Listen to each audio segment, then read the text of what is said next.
నమస్కారం. ఈరోజు ఐఎంఏ జగిత్యాల మరియు మన జగిత్యాల గవర్నమెంట్ ఆధ్వర్యంలో జరుగుతున్నటువంటి బ్లడ్ డొనేషన్ కార్యక్రమానికి ఆహ్వానిస్తున్నట్టు ఐఎంఏ సభ్యులందరికీ కృతజ్ఞతలు తెలియజేస్తున్నాను. మనకు ముఖ్యంగా ఈ దానాల్లో కూడా అవయవ దానం ఒకటి, దాని గురించి కూడా ఐఎంఏ చాలా కృషి చేస్తూ ఉంది. అదే కాకుండా రక్తదానం కార్యక్రమంలో కూడా ఈ సంవత్సరంలో ఇది third blood donation camp organise చేయడం జరిగింది. ఈ ఇయర్లో థర్డ్ ఫోర్త్ క్యాంప్ ఆర్గనైజ్ చేయడం జరిగింది. రక్తం గురించి అందరికీ తెలుసు ఎంత మనకు షార్టేజ్ అనేది ఉందని. మన దేశం స్టాటిస్టిక్స్ తీస్తే కనుక ఒక 3 నుంచి 4 కోట్ల వరకు కూడా బ్లడ్ యూనిట్స్ అనేవి డెఫిసిట్ ఉంది. ఎంతైతే కావాలో అంత రక్తం అనేది 3 కోట్ల డెఫిసిట్ ఉంది. సో ఒకప్పుడు మనకేంటంటే మనకు పెయిడ్ డోనర్స్ ఉండింది, అంటే డబ్బులు తీసుకొని బ్లడ్ ఇవ్వడం అనేది కొన్ని ఏళ్ళ క్రితం జరిగింది. తర్వాత ఏంటంటే మనం అందరి కృషి వల్ల, ఐఎంఏ కృషి వల్ల, గవర్నమెంట్ కృషి వల్ల ఏంటంటే వాలంటరీ డోనర్స్ అనేది పెరుగుతూ ఉన్నారు. ఆ వాలంటరీ డోనర్స్ అనేది పెరగాల్సిన అవసరం ఉంది. దానికి ఐఎంఏ వాళ్ళు చాలా కృషి చేస్తూ ఉన్నారు. దాన్ని ప్రజల అవగాహన కార్యక్రమం పెంపొందిస్తున్నారు. ఒక రక్తం వల్ల ఏంటంటే మనకు 3-4 ప్రాణాలు నిలబడే అవకాశం ఉంది. ఉదాహరణకు హోల్ బ్లడ్ ఉపయోగం ఉండే కండిషన్స్ కొన్ని ఉంటాయి. రక్తం అనీమియా కానీ, ట్రామా దెబ్బ తగిలినప్పుడు, డెలివరీ అప్పుడు బ్లీడింగ్ అయినప్పుడు, అది కాకుండా ప్లేట్లెట్స్, డెంగ్యూ ఫీవర్ మీ అందరూ తెలుసు. డెంగ్యూ ఫీవర్లో అప్పుడు ప్లేట్లెట్స్ ఎంత ఇంపార్టెంట్ రోల్ ప్లే చేస్తారు. తర్వాత కొన్ని కండిషన్స్లో క్రయోప్రెసిపిడ్ కానీ, ప్లాస్మా కానీ అట్లాంటివి కూడా మనకు ఉపయోగించడం జరుగుతుంది. సో ఇక్కడ రక్తదానానికి ఇవ్వడానికి వచ్చిన అందరికీ కూడా నేను ఐఎంఏ తరఫున, తర్వాత మా ప్రభుత్వం తరఫున కృతజ్ఞతలు తెలియజేస్తున్నాను. వాలంటరీ డోనర్స్ గురించి మనం అందరం అవగాహన పెంచుకోవాలి.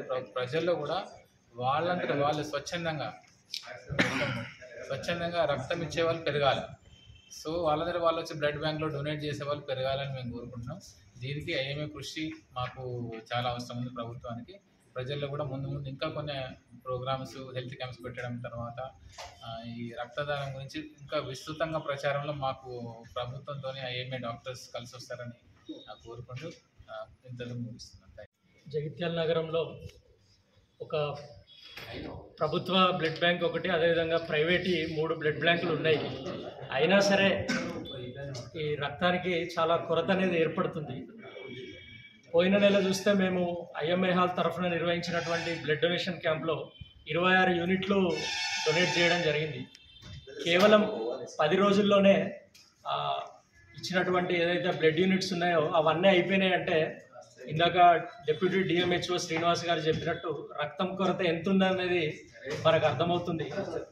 మరి ఎందుకు రక్త కొరత ఏర్పడుతుంది అనేది కనుక మనం లోతుగా విశ్లేషణ చేస్తే, గత 2 సంవత్సరాల కాలంలో గమనిస్తే మన జగిత్యాల అనేది ఒక హెల్త్ హబ్గా మారింది.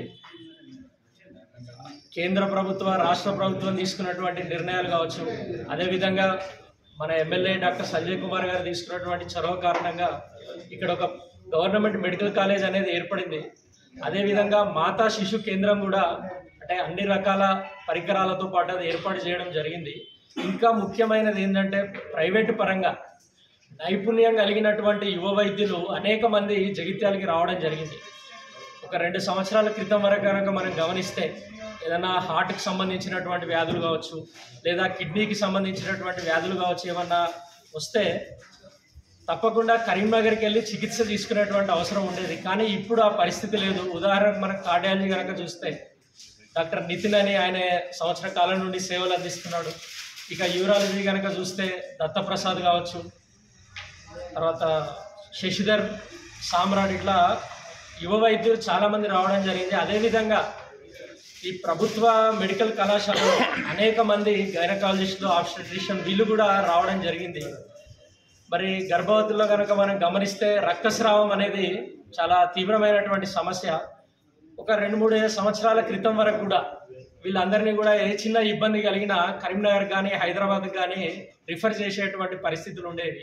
ఇవాళ మరి పెరిగినటువంటి వైద్యులు కావచ్చు, కళాశాలలో, ఆసుపత్రుల్లో వచ్చినటువంటి సాంకేతికత పరిజ్ఞానం కలిగినటువంటి పరికరాలు కావచ్చు, దాని కారణంగా అనేక, అంటే క్రిటికల్ కేసెస్ అని ఏవైతే చెప్తున్నామో అవన్నీ కూడా ఇక్కడే ట్రీట్మెంట్ జరుగుతుంది. కాబట్టి రక్తం ఏదైతే కొరత అనేది ఏర్పడుతుంది, దాన్ని గమనించే మరి ఐఎంఏ కార్యవర్గ సభ్యులం అందరం కూడా నిర్ణయం తీసుకొని ప్రతి నెల ఈ విధంగా ఒక శిబిరాన్ని ఏర్పాటు చేయడం జరుగుతుంది. ఇవాళ నిర్వహించినటువంటి శిబిరంలో మరి ప్రముఖ న్యూరాలజిస్ట్ డాక్టర్ రాము గారు తన బిజీ షెడ్యూల్లో కూడా వచ్చి వారు డొనేట్ చేయడం జరిగింది బ్లడ్. అదేవిధంగా ప్రముఖ ఫిజిషియన్ వేణుబాబు వారు కూడా వచ్చి ఇక్కడ బ్లడ్ డొనేట్ చేయడం జరిగింది.